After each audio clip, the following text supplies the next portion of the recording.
Minggu ini saya melanjutkan kembali ya apa yang sudah disampaikan dari minggu-minggu sebelumnya ya, karena pada pagi hari ini Bante Cita juga masih belum berhalangan ya, belum kembali dari Mojokerto, jadi saya akan mencoba melanjutkan kembali apa yang sudah disampaikan ya. Namo Sang Hyang Adi Budaya, Namo Buddhaya. Namo Buddhaya. Ya, kita sudah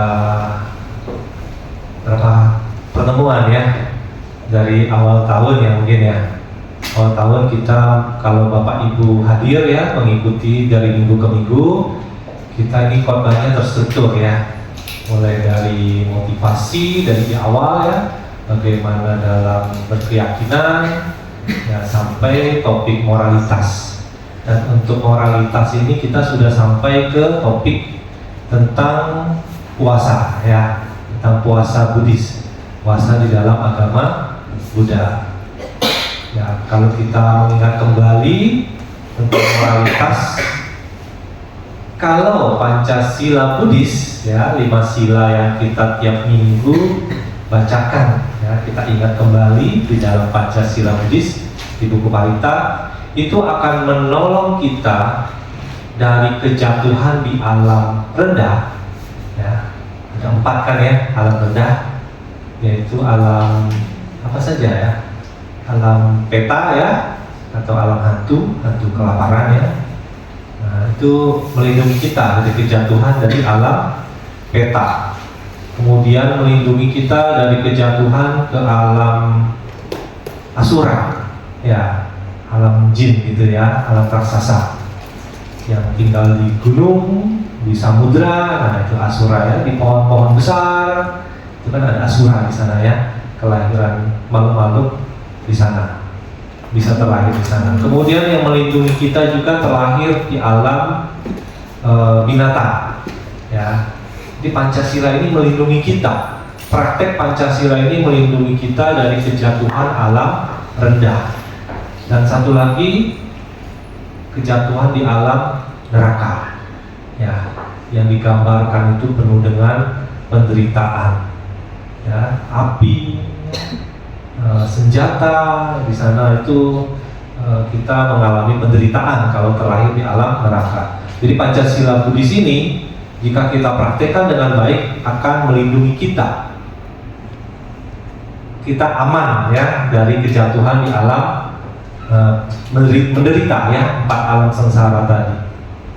Tetapi kalau kita tingkatkan menjadi 8 latihan ya, atau atas sila ya, ketika berpuasa boleh sebulan ambil 2 kali ya, pada saat bulan terang atau bulan gelap, atau 4 kali, 6 kali, yang mau mengambil 1 bulan juga boleh ya, menyambut hari raya boleh. Nah, itu akan mengkondisikan kita ya, kelahiran di alam bahagia ya, alam surga. Jadi Pancasila Buddhis melindungi kita dari kejatuhan di alam rendah ya, artinya apa? Minimal terlahir sebagai manusia lagi ya. Tetapi dengan 8 latihan kita tingkatkan akan mengkondisikan kita terlahir di alam bahagia. Atas dasar apa ya? Kalau kita mengkaji dari kitab suci, itu ada di dalam Uposatha Sutta ya. Kalau mengikuti standar PTS ya, Pali Text Society, itu ada di dalam Anuttara Nikaya 1 halaman 205. Nah, ini acuan dari kitab suci ya. Jadi saya berbicara tidak berdasarkan opini atau katanya, nah, enggak seperti itu ya. Tetapi kita mengacu kepada kitab suci. Di dalam Uposatha Sutta dikatakan ya, Uposatha Sutta ini berisi tentang khotbah Buddha ketika Sang Buddha berada di kota Savatthi di India ya, tepatnya di istana Nigaramata. Nah, ini ada lokasinya diberitahukan ya, di Taman Timur ya, di Savatthi. Pada hari Uposatha, nah ini adalah kebiasaan India pada waktu itu juga sudah menjalankan Uposatha ya, pada hari Uposatha menjalankan puasa. Ada seorang bernama Wisaka mendatangi Sang Buddha ya. Setelah menghormat Buddha ya, bersujud kepada Buddha, kemudian dia duduk dan bertanya kepada Buddha ya. Ya, sebelum bertanya, Sang Buddha menyambut Wisaka ini. Sang Buddha menanyakan apa tujuan dia datang gitu ya ke mengunjungi Buddha. Nah, ketika itu Wisaka mengatakan bahwa hari itu adalah hari uposatanya ya, dia mempraktekkan, dia sedang menjalankan uposata. Nah, kemudian Sang Buddha menjelaskan kepada Wisaka. Nah, Sang Buddha mengatakan bahwa ada 3 jenis uposata yang dipraktekkan di masyarakat India pada waktu itu. Ya, Sang Buddha mengatakan pada masa itu ya, kan Sang Buddha di zaman itu di masyarakat India yang juga menjalankan tradisi termasuk berpuasa. Sang Buddha katakan bahwa ada 3 puasa ya, 3 jenis uposata. Yang pertama adalah uposatanya yang disebut uposata penggembala. Kemudian ada yang kedua yang dipraktekkan orang India di waktu itu ya, adalah uposata dari Niganta atau dari seorang pertapa Niganta. Ya, pertapa Niganta ini pertapa telanjang ya. Di zaman Buddha ada pertapa yang tidak memakai baju. Nah, kemudian ada lagi satu lagi uposata yang dipraktekkan oleh para Arya, ya, para Arya atau orang suci yang mulia ya. Nah, kemudian Sang Buddha menjelaskan bahwa uposata penggembala yang ada di zaman itu, mereka mempraktekkan puasa bagaimana caranya? Ya, para penggembala pada malam hari setelah mereka selesai menggembala, makanya dikatakan uposata penggembala ya. Mereka membawa kembali gembalanya ya, sapi-sapinya itu kembali kepada pemiliknya ya setelah selesai menggembala sapi.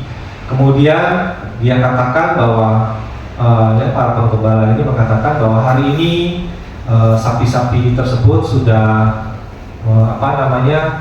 makan rumput gitu ya, istilahnya merumput gitu di berbagai tempat ya, meminum air dan dari satu tempat. Kemudian keesokan harinya sapi-sapi ini akan merumput di tempat yang berbeda ya, karena mungkin tempat yang kemarin sudah rumputnya sudah habis gitu ya, pindah tempat gitu, dan meminum air di tempat yang berbeda. Demikian seperti itu ya, dikatakan bahwa uposata penggembala dilakukan, yaitu dengan cara pada hari ini memakan makanan ini ya, memakan makanan tertentu, kemudian keesokan harinya memakan makanan yang berbeda lagi ya. Jadi dikatakan hari ini aku memakan ini dan itu, hari ini aku memakan makanan jenis ini dan jenis itu, besok aku memakan yang ini dan itu ya. Jadi makanan-makanan tertentu saja yang dia makan. Jadi puasanya itu puasa makanan-makanan tertentu gitu ya, dikatakan. Tetapi keesokan harinya aku akan memakan makanan yang lain ya. Dengan demikian ia melewatkan hari itu dengan keserakahan ya, dan kerinduan dalam pikirannya. Nah, kenapa dikatakan keserakahan dan kerinduan? Karena yang dia pikirkan adalah makanan ya. Besok saya akan makan makanan ini, besok saya akan makan makanan yang tertentu yang berbeda lagi. Nah, dengan demikian uposata penggembala dijalankan ya. Nah, Sang Buddha katakan bahwa uposata yang demikian jika dijalankan tidak akan bermanfaat yang besar ya, tidak punya manfaat yang besar ya. Itu uposata yang dilakukan oleh para penggembala, yaitu puasa makanan tertentu ya. Jadi setiap hari itu makanannya tertentu ya. Mungkin hari ini makan apa ya, tidak makan nasi gitu ya. Nah, mungkin makanannya yang lain ya. Besok tidak makan yang lain lagi gitu ya. Makanannya tertentu. Jadi dia puasa tidak artinya makanan-makanan tertentu saja ya, makanan yang berbeda. Puasanya dalam hal jenis makanan. Nah, ini dikatakan Sang Buddha itu tidak terlalu bermanfaat. Kemudian uposata jenis kedua yang ada di India pada waktu itu yaitu uposatanya para kaum Pertapa Niganta. Ya, kaum Pertapa Niganta ini juga ada puasanya ya. Pada hari uposata mereka dikatakan bahwa ya, marilah sahabat, letakkan tongkat pemukul terhadap makhluk-makhluk hidup yang berdiam dalam jarak lebih dari 100 yojana di arah timur, 100 yojana di arah barat, 100 yojana di arah utara, dan 100 yojana di arah selatan. Ya, demikian para pertapa ini ya, kaum Niganta ini menginstruksikan orang-orang agar bersimpati dan berbelas kasihan terhadap beberapa makhluk hidup, tetapi tidak pada yang lainnya. Nah, pada hari uposata mereka menginstruksikan para siswa untuk menyingkirkan semua pakaian ya, dan mengucapkan bahwa aku sama sekali bukan milik siapapun, juga segala sesuatu dimanapun juga sama sekali bukan milikku. Nah, itu uposatanya dari kaum Niganta tadi ya. Tetapi orang tua mereka mengetahui bahwa ini adalah putra kami, dan dia mengetahui bahwa mereka adalah orang tuaku. Istri dan anak-anaknya pun mengetahui, dan ia mengetahui mereka ini adalah istri dan anak-anakku ya. Para budak, pekerja dan pelayan mengetahui bahwa ini adalah majikanku. Nah, dengan demikian ia mengetahui mereka ini adalah para budak, pekerja dan pelayanku. Demikian suatu kesempatan di mana mereka seharusnya diajarkan di dalam kejujuran, tetapi para Niganta ini mengajarkan mereka dalam kebohongan, ya, dalam ucapan yang salah. Gitu. Dikatakan dalam sutta ya, ketika malam berlalu ia menggunakan kepemilikan yang belum diberikan. Nah, artinya apa? Melakukan pencurian. Ya. Ini aku katakan adalah mengambil apa yang tidak diberikan. Adalah dengan cara ini uposata para Niganta dilakukan, dijalankan. Dan Sang Buddha katakan bahwa uposata yang demikian tidak akan berbuah dan bermanfaat besar. Ya, jadi ada jenis uposata yang dilakukan di India pada waktu itu. Yang pertama adalah puasa jenis makanan tertentu. Ya. Yang kedua adalah puasa dengan tidak membunuh, ya, tidak membunuh makhluk hidup, tetapi masih melakukan pencurian dan ucapan yang salah. Nah, itu yang dimaksud ya. Sehingga uposata yang demikian, puasa yang demikian itu tidak akan terlalu bermanfaat. Ya. Lalu Sang Buddha katakan kepada Wisaka yang kala itu mengunjunginya, yang sedang mempraktekkan uposata ya, puasa di hari uposata. Wisaka, uposata para Arya itu seperti apa, gitu ya. Nah, kemudian Sang Buddha katakan, pikiran yang kotor dibersihkan melalui upaya atau usaha. Dan bagaimana pikiran yang kotor itu dibersihkan melalui usaha atau upaya? Nah, di sini Wisaka, seorang siswa mulia, ya, mengingat Sang Buddha, ya, Sang Tathagata dengan cara berikut. Nah, itu isinya adalah sesuai dengan parita yang kita bacakan ya di dalam perenungan Buddha Nusati ada ya. Sang Bhagawa adalah seorang arahat tercerahkan sempurna, sempurna pengetahuan dan perilakunya, sempurna menempuh sang jalan, pengenal dunia, pelatih terbaik bagi orang-orang yang dapat dijinakan, guru para dewa dan manusia yang tercerahkan, yang suci. Ketika seorang siswa mulia mengingat Sang Tathagata, ya, maksudnya Sang Buddha, pikirannya menjadi tenang, kegembiraan muncul dan kekotoran-kotoran pikiran ditinggalkan dengan yang cara yang sama seperti kepala seseorang dibersihkan dari kotoran melalui usaha. Nah, ini zaman Buddha ya, mengisahkan apa yang terjadi di kala itu. Sang Buddha katakan bahwa puasa yang terbaik adalah membersihkan pikiran, ya. Bagaimana pikiran yang bersih ini bisa muncul? Dengan upaya untuk memunculkan, ya, merefleksikan perenungan terhadap Buddha, ya. Kata-katanya sesuai dengan yang ada di dalam Buddha Nusati. Ya, Nusati itu perenungan kan? Buddha Nusati itu perenungan terhadap Buddha. Jadi kita bisa melakukan perenungan di dalam meditasi, ya. Merenung sifat-sifat Buddha, merenungkan keluhuran Buddha, ya. Banyak metode yang bisa kita lakukan dengan baca parita, ya, dengan kalau tradisi Mahayana bisa dengan Nyenpo ya gitu kan, merenungkan sifat-sifat Buddha ya, menyebut nama Buddha. Nah itu perenungan. Jadi pikiran kita diarahkan kepada Buddha. Nah itu supaya pikiran yang kotor itu dibersihkan, tidak muncul pikiran yang kotor. Upayanya seperti itu. Kemudian dikatakan lebih lanjut bahwa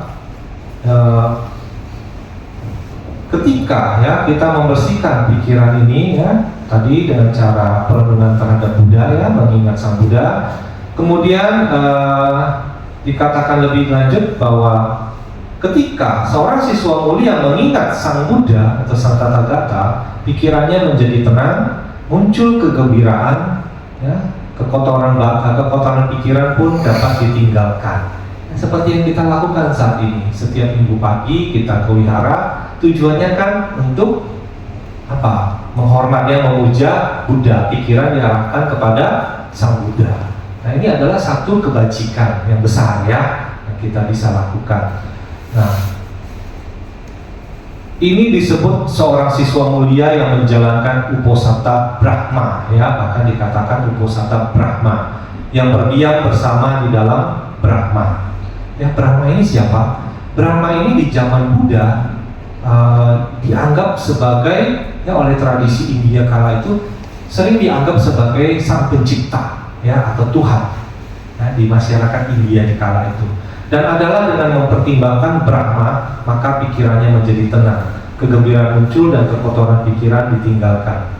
Inilah pikiran yang kotor itu dibersihkan melalui usaha.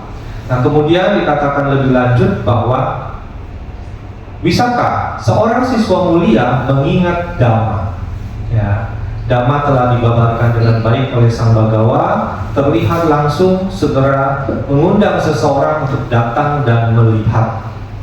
Nah, ini penting ya, datang dan melihat. Ini yang kita kenal dengan istilah ehipassiko. Ya, datang dan lihat, gitu ya, ehipassiko. Dapat diterapkan ya, atau dipraktikkan untuk dialami secara pribadi oleh para bijaksana.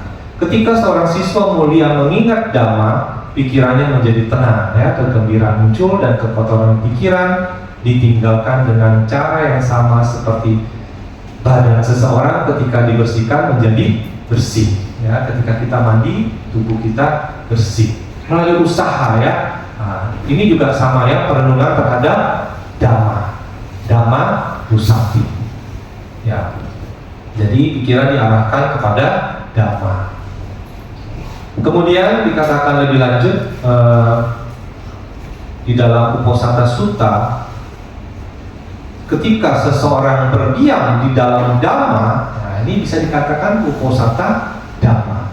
Ya, tadi yang pertama ada Uposatha Brahma, yang kedua Uposatha Dhamma. Nah ini yang dipraktekkan oleh para siswa mulia ya, para Arya yang berdiam bersama Dhamma, dan adalah dengan mempertimbangkan Dhamma maka pikiran menjadi tenang, kegembiraan muncul dan kekotoran pikiran ditinggalkan. Oke, berikutnya lebih lanjut dikatakan, bisakah seorang siswa mulia juga mengingat Sangha? Ya, Sangha para siswa Sang Bhagawa mempraktikkan jalan yang baik, jalan yang lurus, jalan yang benar dan jalan yang sepatutnya ya, yaitu mereka adalah 4 pasang makhluk dari 8 jenis individu. Sangha para siswa Sang Bhagawa ini layak menerima pemberian persembahan ya, keramahan, penghormatan, dan merupakan lahan jasa yang tiada taranya di dunia ya, ini sesuai dengan yang kita bacakan di dalam Sangha Nusati ya. Seorang siswa mulia mengingat Sangha, pikiran menjadi tenang, sama seperti tadi ya. Kegembiraan muncul dan kekotoran pikiran ditinggalkan, seperti membersihkan kain kotor. Ya, ketika kain yang kotor dibersihkan melalui segala usaha, kain itu menjadi bersih. Jadi kita diarahkan untuk membersihkan pikiran, ya, noda-noda batin dengan mengingat kualitas dari Buddha, Dharma, dan Sangha. Ya, ke wihara hari Minggu itu adalah salah satu cara untuk mengarahkan pikiran kepada Triratna ya, Buddha, Dharma, dan Sangha. Nah ini adalah termasuk dalam untuk membersihkan pikiran kita Ya. Kemudian bisakah bagaimana kain kotor dibersihkan? Nah, ini kalau zaman dulu itu mereka belum ada deterjen mungkin ya. Mereka membersihkan dengan bahan-bahan yang ada kala itu ya, dengan air panas ya, dengan larutan yang mungkin lebih herbal ya. Bahkan zaman dulu itu dikatakan kotoran sapi entah diolah bagaimana itu bisa membersihkan kain ya. Nah, itu dilakukan di zaman dulu karena belum ada yang namanya deterjen gitu ya, belum ada yang namanya sabun colek gitu ya, nggak ada. Jadi zaman dulu dengan cara seperti itu mereka membersihkan kain kotor. Ini digambarkan di dalam suta. Nah, pikiran yang kotor dibersihkan melalui usaha. Sambagawa ya dikatakan bahwa dengan mengingat kualitas-kualitas Buddha Dharma dan Sangha itu adalah cara membersihkan pikiran ya. Bahkan dijelaskan lebih lanjut kepada Wisaka di kala itu yang datang mengunjungi Buddha ya, dia mempraktekkan puasa ya di hari Uposatha. Wisaka, bagaimana caranya seseorang membersihkan cermin kotor? Nah ini ya, cermin kotor melalui usahanya. Nah, dengan cara menggunakan minyak ya, abu, gulungan kain dan usaha yang tepat orang dapat membersihkan cermin kotor ya. Ini cara zaman dulu ya, membersihkan kotoran yang mungkin menempel di cermin ya. Demikian pula pikiran yang kotor dibersihkan melalui usaha. Nah, di sini bisakah seorang siswa mulia mengingat, nah, tadi mengingat kualitas Buddha Dharma dan Sangha, selanjutnya adalah mengingat perilaku yang bermoral yang dilakukan oleh dirinya sendiri dan mengarah kepada konsentrasi. Ketika seorang siswa mulia mengingat perilaku bermoralnya sendiri, pikiran menjadi tenang, kegembiraan muncul dan kekotoran pikiran ditinggalkan. Ini disebut seorang siswa mulia menjalankan uposatha berperilaku moral, berdiam dalam perilaku moral, dan dengan mempertimbangkan perilaku moral maka pikiran menjadi tenang. Jadi pada hari uposatha itu kita belajar membersihkan pikiran ya, menenangkan pikiran kita ya, memunculkan kegembiraan sehingga kekotoran pikiran dapat ditinggalkan. Adalah dengan cara ini pikiran kotor dibersihkan melalui usaha. Apa maksudnya mengingat perilaku bermoral? Nah, kita bisa membacakan kalau Parita apa? Pancasila Buddhis ya, mengingat perilaku bermoral. Kita bisa merefleksikan di dalam diri kita ya, ketika kita duduk hening ya, atau meditasi, mengingat Pancasila Buddhis ya, mengulang ya, saya bertekad melatih diri menghindari pembunuhan, saya bertekad melatih diri menghindari pencurian, saya bertekad melatih diri menghindari perilaku seksual yang salah. Kalau puasa ya, kalau Pancasila yang biasa menghindari asusila ya. Saya bertekad menghindari ucapan yang salah. Saya bertekad menghindari bermabuk-mabukan ya, atau minuman keras. Nah itu direfleksikan di dalam pikiran kita, diulang-ulang ya, seperti mantra gitu. Nah itu akan meningkatkan keyakinan, yang meningkatkan kemauan ya, kemauan kita, tekad kita untuk mempraktekkan Pancasila Buddhis ya di hari Uposatha ya. Nah itu adalah pengkondisian ya pikiran. Nah itu dengan cara demikian dilakukan, baiknya kapan itu dilakukan? Pagi hari menjelang hari Uposatha ya. Hari itu kita mau Uposatha, pagi hari kita tekadkan ya perenungan terhadap Buddha, Dharma dan Sangha dan moralitas. Nah itu kita bisa bangkitkan ya melalui meditasi kita, perenungan terhadap Buddha, Dharma dan Sangha serta moralitas. Kemudian dikatakan lebih lanjut, bisakah seorang siswa mulia mengingat para dewata? Nah ini ada ya di dalam kitab suci, ada para dewa yang dipimpin oleh 4 raja dewa. Ada para dewa Tawatimsa, para dewa Yama, para dewa Tusita, para dewa yang berada di alam Nimanarati ya, Kemudian ada para dewa yang berada di dalam Parinimita Wasa Wati. Itu berarti yang Sang Buddha jelaskan di sini apa?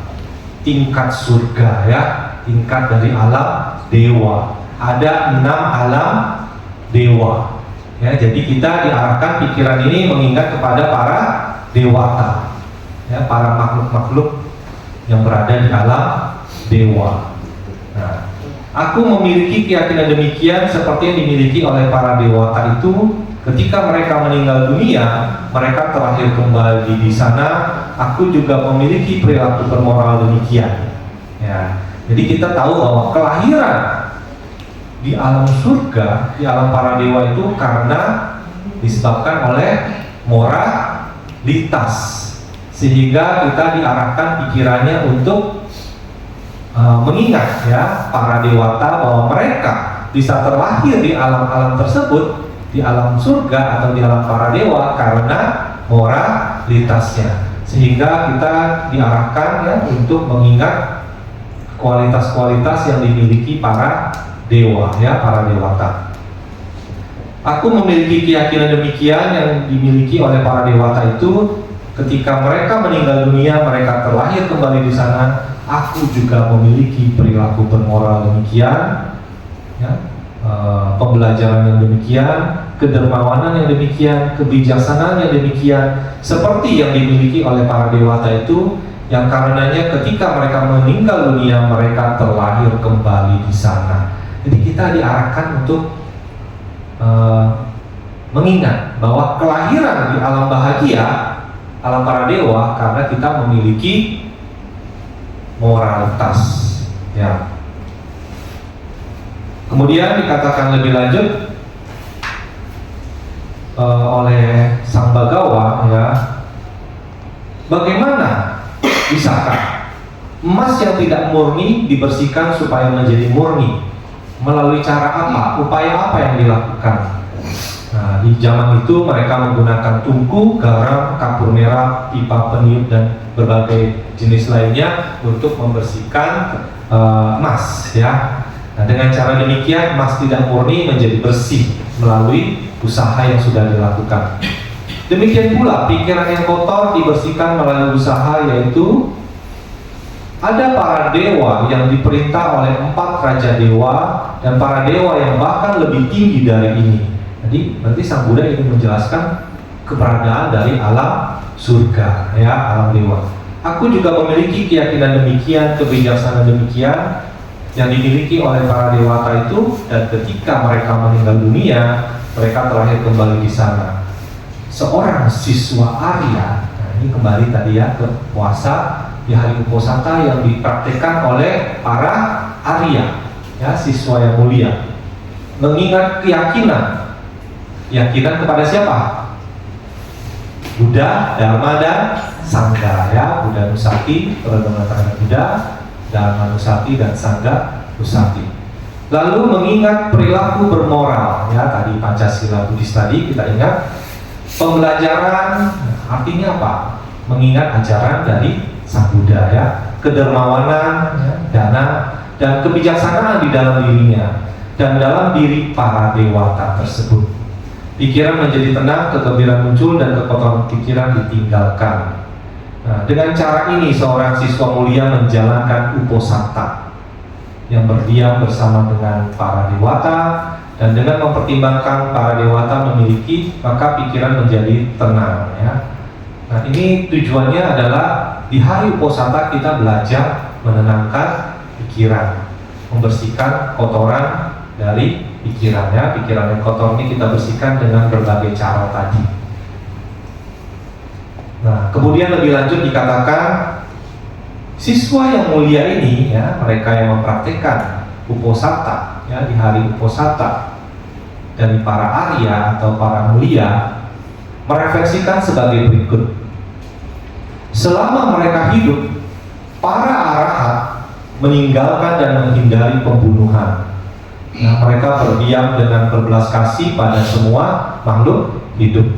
Hari ini, ini praktek hari ya, hari ini selama sehari semalam aku juga akan meninggalkan dan menghindari pembunuhan ya, menghindari tongkat pemukul. Ya, di zaman Buddha itu kan membunuh dengan tongkat mungkin ya, dengan batu atau tongkat, dan senjata dikesampingkan. Berhati-hati dan berbaik hati, aku juga akan berdiam dengan berbelas kasihan kepada semua makhluk hidup.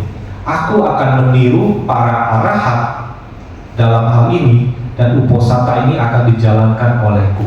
Nah, ini perenungan di pagi hari ya, terhadap kita merefleksikan diri akan mengikuti apa yang dilakukan para Arya, ya, para arahat di dalam mempraktekkan puasa. Selama mereka hidup, para arahat meninggalkan dan menghindari mengambil apa yang tidak diberikan. Mereka mengambil hanya apa yang diberikan, mengharapkan hanya apa yang diberikan, dan jujur dalam pikiran, kosong atau hampa dari pencurian. Hari ini, selama sehari semalam, aku juga akan meninggalkan dan menghindari mengambil apa yang tidak diberikan, ya, dan seterusnya itu ya, tentang pencurian. Ya, aku akan meniru para arahat dalam hal ini, dan uposatha ini akan dijalankan olehku. Nah, itu lebih lanjut dikatakan ya, ini sila yang ketiga.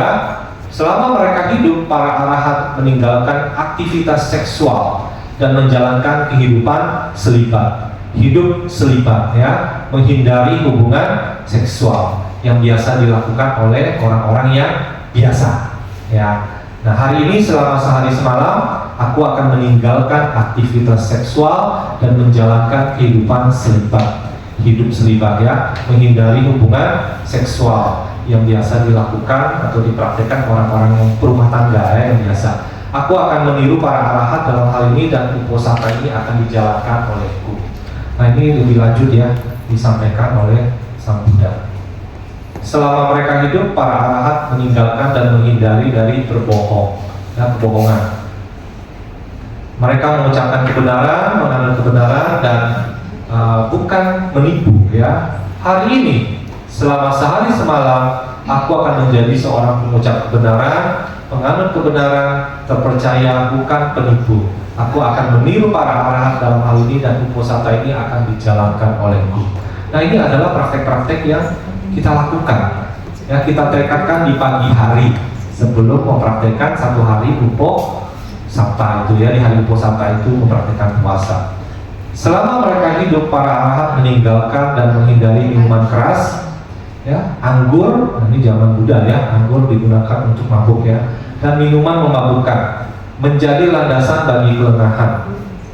Hari ini selama sehari semalam, aku juga akan meninggalkan dan menghindari minuman keras ya, minuman yang memabukkan, yang menjadi penyebab atau landasan dari kelengahan ya, ketidaksadaran.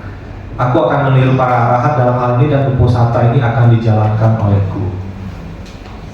Kemudian lebih lanjut, nah itu 5 sila yang pertama ya, yang kita praktekkan pada waktu hari uposatha ya, puasa. Kemudian dikatakan lebih lanjut, selama mereka hidup, para arahat hanya makan 1 kali sehari ya.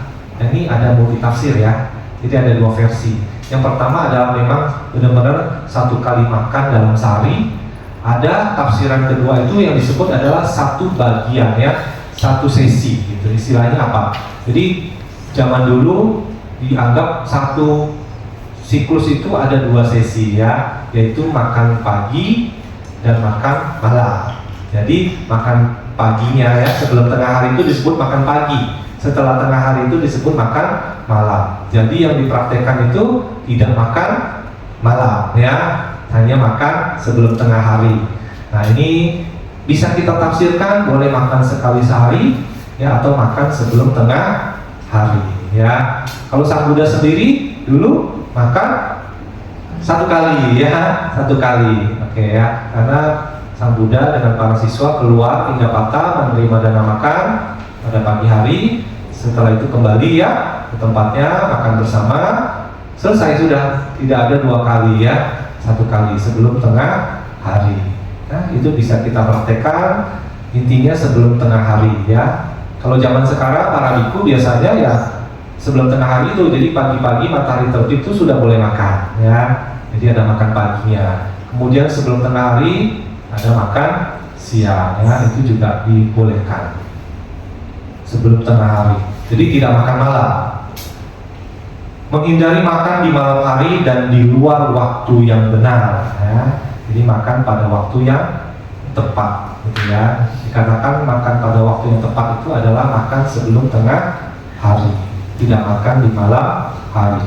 Hari ini selama sehari semalam, aku juga akan makan 1 kali sehari, menghindari makan di malam hari. Berarti orang zaman dulu mungkin makannya 2 kali sehari, ya, sebelum tengah hari dan setelah tengah hari, kan gitu.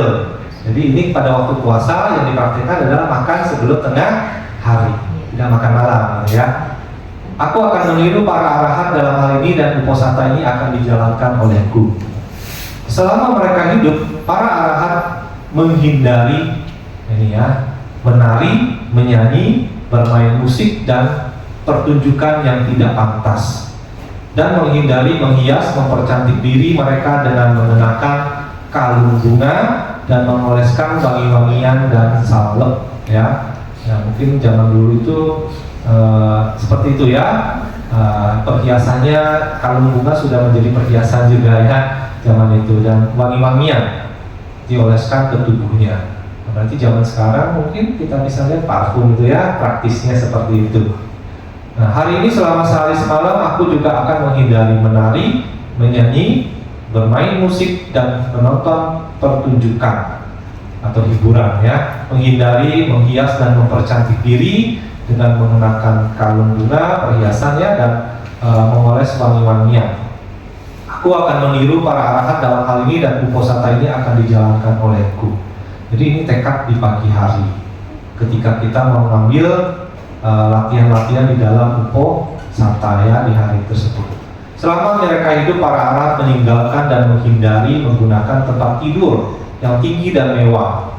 Mereka berbaring di tempat tidur yang rendah, apakah tempat tidur kecil atau alas tidur jerami. Nah, zaman dulu ini, ya, tidurnya masih di alas pakai jerami, gitu, ya. Belum ada kasur, ya, spring bed apalagi belum ada, ya. Nah, zaman dulu itu dikatakan mewah itu kalau tidur di dipan yang besar tinggi, ya. Nah, jadi kalau pada saat puasa zaman dulu mereka tidur sederhana, ya, pakai alas jerami, gitu, ya. Nah, hari ini selama sehari semalam aku akan meninggalkan dan menghindari menggunakan tempat tidur yang tinggi dan mewah. Aku akan berbaring di tempat tidur yang rendah, apakah tempat tidur kecil atau alas tidur jerami. Aku akan meniru para arahat dalam hal ini dan uposatha ini akan dijalankan olehku. Menerjemahkan, ya, istilah yang ini di zaman sekarang, kita mesti melihat secara kontekstualnya. Di zaman dulu itu, ya, tempat tidur itu digunakan untuk bermalas-malasan, ya, mencari kenyamanan ketika tidur, ya. Waktunya istirahat mereka istirahat, tapi waktunya bukan istirahat mereka bisa bermalas-malasan, ya, tempat tidur, ya. Di zaman sekarang artinya apa? Waktunya istirahat, silahkan istirahat, ya. Istirahat malam, tidak perlu diganti spring bednya, ya, tidak perlu diganti kasurnya, tidak perlu sampai tidur di lantai, gitu, ya, nggak perlu. Tetapi kita tetap bisa istirahat, tetapi tidak bermalas-malasan di siang hari, ya. Waktunya bekerja, ya, waktunya beraktivitas. Jadi tidak bermalas-malasan, baik di tempat tidur maupun di sofa, gitu, ya. Zaman sekarang kan tempat duduknya kan yang nyaman sofa, gitu, ya. Jadi pada waktu duduk silakan duduk, ya, bukan untuk bermalas-malasan. Nah, itu kontekstualnya di zaman sekarang, ya. Buddha mengeluarkan atau menyampaikan sila ke-8 ini karena zaman itu ada orang-orang yang pada waktu puasa bermalas-malasan, dan itu bukan puasa yang tepat, ya. Dengan cara ini bisakah uposatha para mulia itu dijalankan? Ketika seseorang menjalankan uposatha dengan cara yang dilakukan oleh para mulia, maka hal ini berbuah dan bermanfaat besar, ya. Nah, ini yang dikatakan berbuah dan bermanfaat besar, ya.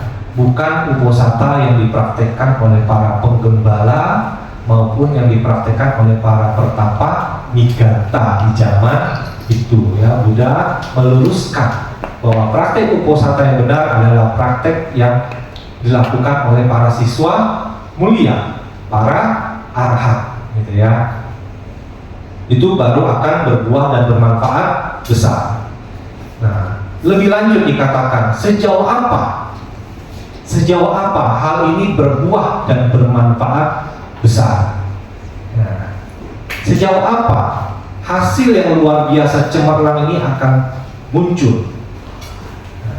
Bisakah ketika, ini menceritakan di zaman itu ya, ketika seseorang menguasai dan memerintah 16 negeri besar ini yang berlimpah dalam 7 benda berharga, artinya seorang raja yang sangat kaya ya, yang punya negeri yang sangat besar gitu ya.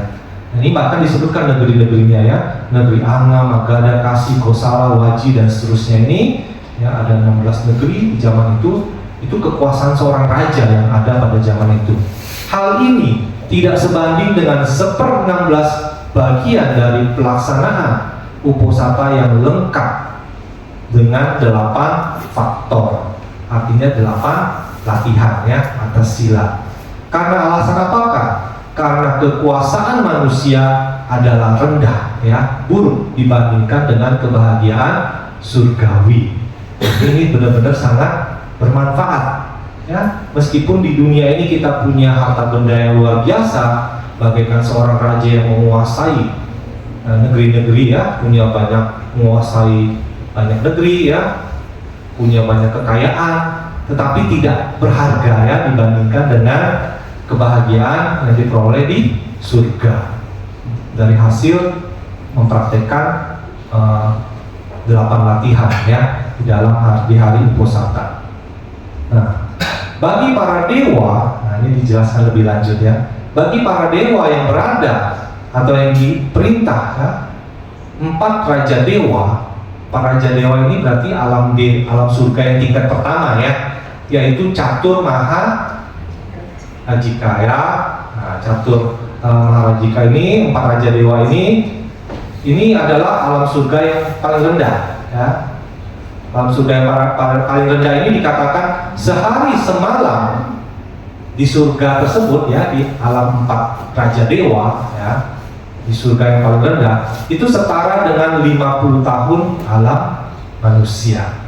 Artinya kita hidup 50 tahun di sini di alam manusia itu setara dengan 1 hari 1 malam di surga yang paling rendah, Catur Maharajika itu ya, alamnya 4 raja dewa.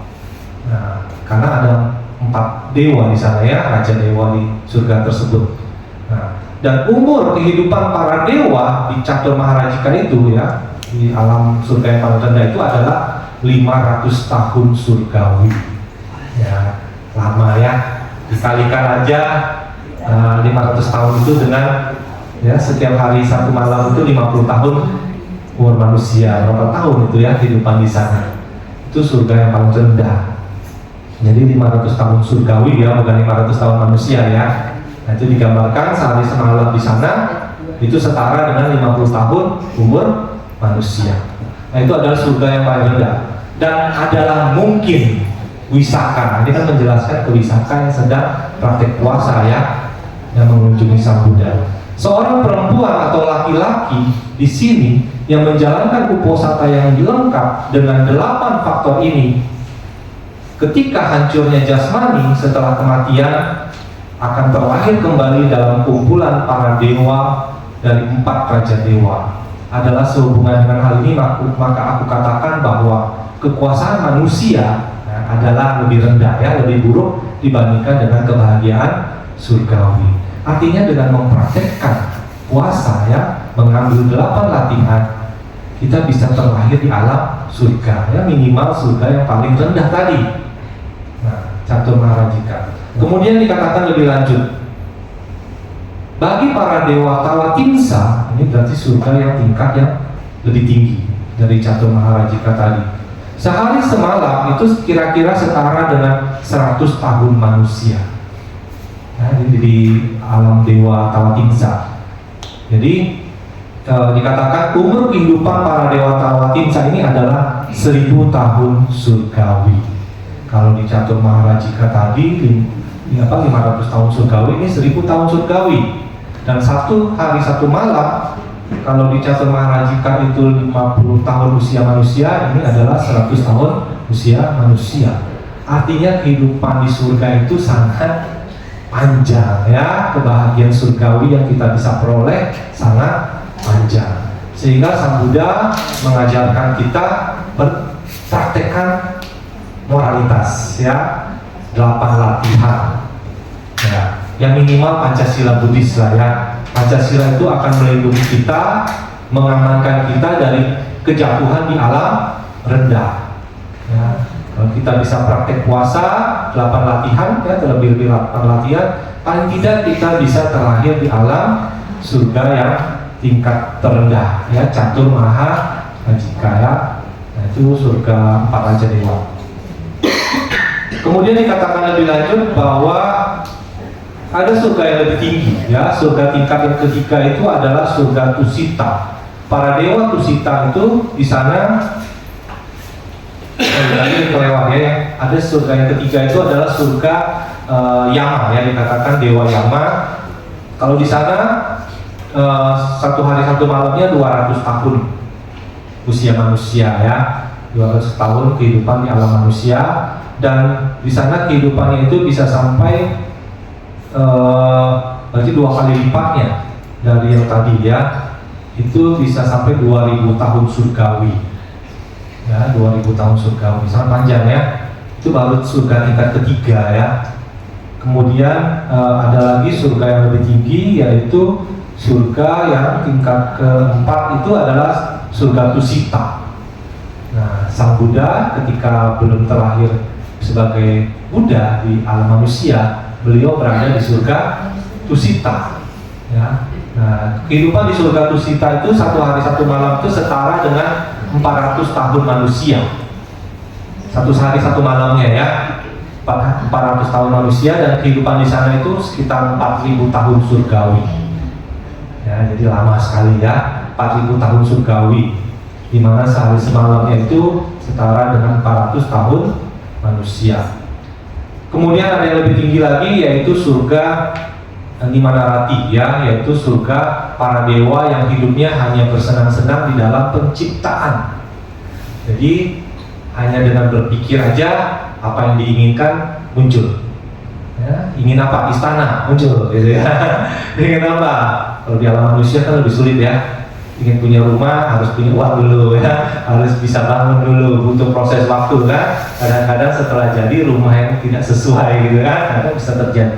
Tapi kalau di alam ini, alam surga Nimanarati ini ya, mereka punya keinginan apapun, begitu dipikirkan akan muncul ya. Jadi bisa dinikmati gitu ya. Nah, itu di alam surga Nimanarati ya. Nah, kehidupan sehari semalam di sana itu setara dengan 800 tahun manusia, dan di sana itu hidupnya sampai dengan 8000 tahun surgawi ya, 8000 tahun surgawi. Dan surga yang tertinggi itu adalah surga Parinimita Wasawati, yaitu para dewa yang bisa bukan hanya menciptakan dia bahkan bisa mengendalikan ya apa yang diciptakan oleh para dewa lain. Dia bisa menyempurnakan ciptaan dari para dewa dari alam yang lebih rendah gitu ya, dia bisa sempurnakan. Nah, sehari semalam di sana setara dengan 1600 tahun manusia. Satu hari satu malam, 1600 tahun manusia, dan kehidupan di sana bahkan bisa sampai 16.000 tahun surgawi. Itu surga yang tertinggi ya bagi para dewa. Dan adalah mungkin bisakah seorang perempuan atau laki-laki yang menjalankan uposatha lengkap dengan 8 faktor ini setelah kehancuran jasmani, setelah kematian, terlahir kembali dalam kumpulan para dewa Parinimita Wasawati ya, surga yang tingkat ke-6 tadi ya, yang tertinggi. Adalah sehubungan dengan hal ini, maka aku katakan bahwa kekuasaan manusia adalah buruk ya, adalah rendah dibandingkan dengan kebahagiaan di surga. Seseorang tidak boleh membunuh makhluk hidup atau mengambil apa yang tidak diberikan. Tidak seharusnya berkata bohong atau meminum minuman memabukkan. Dia harus mengendalikan diri dari aktivitas seksual, dari ketidaksucian, dan ia tidak boleh makan di malam hari ya, atau pada waktu yang tidak tepat. Dia tidak boleh mengenakan kalung bunga ya, perhiasan maksudnya, mengoleskan wangi-wangian. dia harus tidur di tempat yang rendah ya, alas tidur di bawah ya. Dan mereka katakan adalah uposatha berfaktor 8 dinyatakan oleh Sang Buddha yang telah mencapai akhir dari penderitaan. Jadi ini kata-kata dari seorang Buddha ya. Sejauh matahari dan rembulan berputar memancarkan cahaya begitu indah dipandang, penghalau kegelapan bergerak di sepanjang cakrawala, bersinar di angkasa, menerangi segala penjuru. Kekayaan apapun yang ada di sini, ya, ada mutiara, permata, dan beril yang baik, emas tanduk dan emas gunung dan emas alami, semua itu tidak sebanding. Nah, ini membandingkan ya kekayaan yang diperoleh di dunia. Semua itu tidak sebanding dengan 1/16 bagian, bahkan 1/16 bagian manfaat dari mempraktikkan uposatha yang lengkap. Uposatha yang lengkap ini 8 latihan ya, dengan 8 faktor, seperti halnya sekumpulan bintang ya, sekumpulan bintang yang tidak dapat menandingi cahaya rembulan ya, artinya bulan lebih terang daripada bintang-bintang. Oleh karena itu, seorang perempuan atau laki-laki yang bermoral setelah menjalankan uposatha lengkap dengan 8 faktor dan setelah melakukan jasa yang menghasilkan kebahagiaan, pergi tanpa celah menuju alam surga. Nah, ini ada di dalam Uposatha Sutta ketika Sang Buddha menyampaikan tentang manfaat dari praktek puasa ya, 8 latihan kepada Wisaka. Nah, sekarang latihannya mudah atau tidak? Ya, 8 latihan itu tergantung kita ya latihannya. Karena tidak mudah. Kalau mudah semua orang sudah masuk surga nanti ya. Semua orang sudah masuk surga. Jadi dikatakan butuh apa? Usaha. Nah, bagaimana usaha ini muncul? Nah, ini sangat penting di pagi-pagi hari itu merenung terhadap sifat Buddha, menguatkan keyakinan ya pada Buddha, Dharma dan Sangha ya. Mengingat kualitas Buddha, Dharma dan Sangha, kemudian mengingat alam para dewata, mereka bisa terlahir di sana karena punya moralitas. Nah, ini yang dibangkitkan ya, yang dimunculkan supaya kita punya usaha selama sehari semalam itu punya tekad yang kuat mempraktekkan puasa ya, 8 latihan tadi. Ini dikatakan oleh Sang Buddha manfaat dari mempraktekkan puasa ya, atau 8 latihan tadi di hari Uposatha. Ya, semakin sering kita praktekkan, surga yang kita peroleh bisa semakin tinggi ya. Bahkan mereka dikatakan di zaman Buddha itu ada satu sutta ya, saya lupa, menyebutkan bahkan mereka yang mempraktekkan 8 latihan ini tidak secara utuh, mereka pun bisa terlahir di surga ya, minimal surga yang paling rendah tadi ya, itu pun sudah panjang ya, sehari semalam di sana 50 tahun usia manusia ya, hidup di sana bisa sampai 500 tahun surgawi ya. Itu alam yang paling rendah tadi ya, Catur Maharajika kan, alamnya 4 raja dewa. Nah, mereka tinggal di mana 4 raja dewa itu? Ada yang menggambarkan tuh mereka tinggal di angkasa ya, jadi masih dekat dengan kehidupan alam manusia. Jadi mereka punya istana gitu ya, tempat tinggal di angkasa. Itu alam dari surga yang paling rendah. Mereka masih dekat dengan kehidupan manusia. Makanya dikatakan memohon kepada dewa bisa terwujud atau tidak, bisa ya. Yang mewujudkan itu adalah alam dewa di surga paling rendah ya, alam 4 raja dewa tadi ya, Catur Maharajika. Karena mereka masih dekat ya dengan alam manusia. Ya, mungkin kita punya leluhur yang terlahir di sana, ketika kita kesulitan, ya kan ada yang meminta tolong ya kepada leluhur atau kepada para dewa. Itu biasanya menolong itu dari alam Catur Maharajika ya.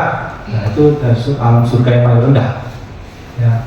Tapi panjang ya, sehari semalam itu 50 tahun usia di manusia.